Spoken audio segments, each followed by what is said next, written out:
अध्यक्ष महाराज, मी एका फार महत्त्वाच्या विषयाकडे शासनाचं लक्ष वेधू इच्छितो. अध्यक्ष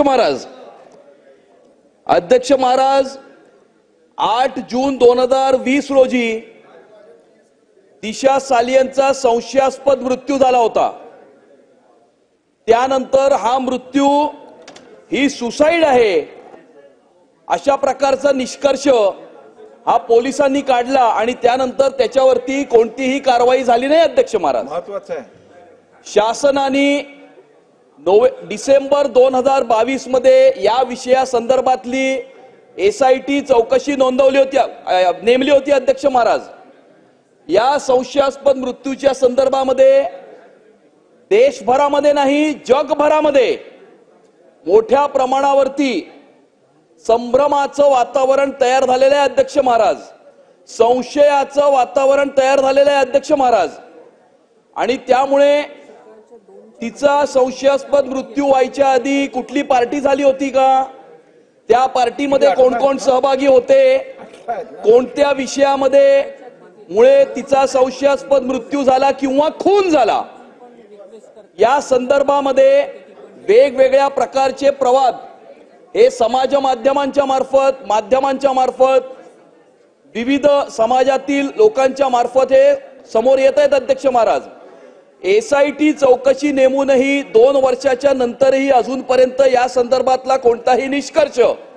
हा समोर आलेला नसून काल सायंकाळी दिशा सालियानचे वडील सतीश सालियान यांनी काही आरोप केलेले आहेत. अध्यक्ष महाराज, त्या आरोपामध्ये तिच्यावरती बलात्कार गँग रेप करून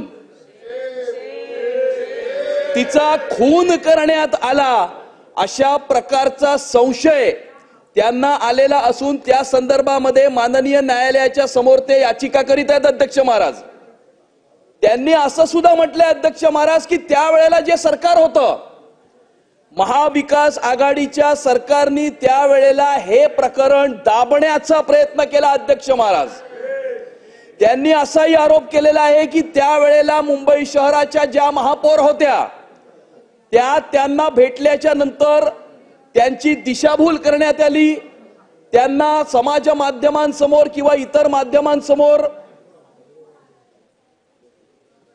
व इतर माध्यमांसमोर येण्यापासून रोखलं, या संदर्भामध्ये चौकशी मागण्यापासून रोखलं, त्यांच्यावरती दडपण आणलं गेलं, त्यांच्यावरती दबाव आणला गेला आणि त्यामुळे त्यावेळेला या गोष्टी ते समोर आणू शकले नाहीत. परंतु आता त्यांना हा पूर्णपणे संशय नाही, त्यांची ही खात्री आहे अध्यक्ष महाराज की त्यांच्या कन्येवरती बलात्कार करून तिचा खून करण्यात आलेला आहे आणि त्यावेळेला त्या शासनामध्ये असलेले मंत्री त्याला जबाबदार आहेत. अध्यक्ष महाराज, त्यांनी असं म्हटलंय की महाविकास आघाडीच्या सरकारमधील एका मंत्र्याचा याच्यामध्ये सहभाग असून त्यांना हा संशय आहे की या मंत्र्यामुळे ही घटना घडलेली आहे. अध्यक्ष महाराज, ही फार गंभीर बाब आहे. अध्यक्ष महाराज, कारण मुंबई शहरामध्ये अनेक युवक युवती आपलं करिअर घडवण्यासाठी येत असतात,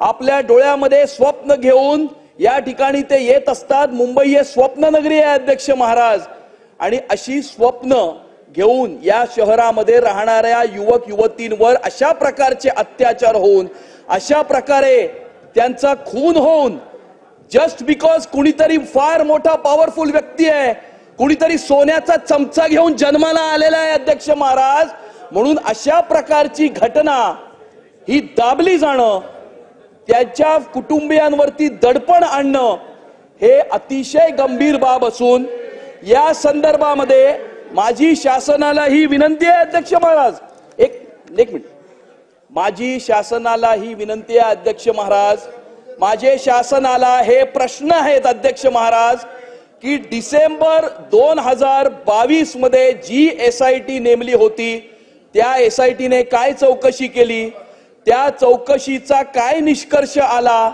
हे कधीपर्यंत जनतेच्या समोर, महाराष्ट्राच्या समोर आणि देशाच्या समोर आणणार. अध्यक्ष महाराज, आणि दिशा सालियांच्या वडिलांनी ज्या ज्या व्यक्तींची नावं ही काल घेतलेली आहेत अध्यक्ष महाराज, त्यामध्ये दिशा सालियांचे 4 मित्र आहेत अध्यक्ष महाराज, तत्कालीन शासनातले मंत्री आहेत अध्यक्ष महाराज, तत्कालीन मुंबई शहराच्या महापौर आहेत अध्यक्ष महाराज. या सर्व व्यक्तींची इंटरॉगेशन ही SIT करणार का? या सर्व व्यक्तींची चौकशी SIT करणार का? आणि गरज पडल्यास या सर्व व्यक्तींचं कस्टोडियल इंटरॉगेशन करणार का? हा माझा प्रश्न आहे अध्यक्ष महाराज.